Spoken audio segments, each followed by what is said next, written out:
Hi மக்களே, welcome to Salan's cooking and baking. இன்றைக்கி ஐல மீன் ஃப்ரை பண்ண போகிறோம் வித்தியாசமான மெத்தடில். அதுக்கு ஒரு சின்ன வெங்காயம் 5 எடுத்திருக்கேன். அது ஒரு 5-6 பல்லு பூண்டு மிக்ஸி ஜாரில் சேர்த்துக்கலாம். அப்புறம் ஒரு சின்ன துண்டு இஞ்சி, கொஞ்சம் கொத்தமல்லி, இதுக்கு காரத்துக்கு ஒரு 2 ஸ்பூன் மிளகாத்தூள்,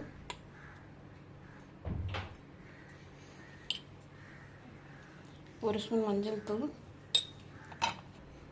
இதுக்கு தேவையான உப்பு, இதுக்கு ஒரு லெமன் ஒரு பெரிய லெமன் ஜூஸாக சேர்த்துக்கலாம். ஓரளவு ரஃபாக அரைச்சிக்கிட்டு இதில் ஒரு 1/2 ஸ்பூன் சீரகம், 1 ஸ்பூன் மிளகு, ஒரு 1/2 ஸ்பூன் சோம்பு, இதையும் சேர்த்து நல்லா மைய பேஸ்ட்டாக அரைச்சிக்கணும். இப்போ இந்த அரைச்ச மசாலாவை இதில் சேர்த்துக்கலாம் ஒரு பாத்திரத்துக்கு.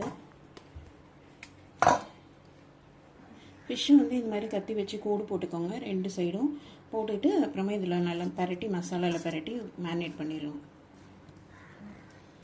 இந்த மசாலா இந்த உள்ளேயும் இந்த கேவிட்டிக்குள்ளேயும் போடுற மாதிரி போட்டுக்கோங்க.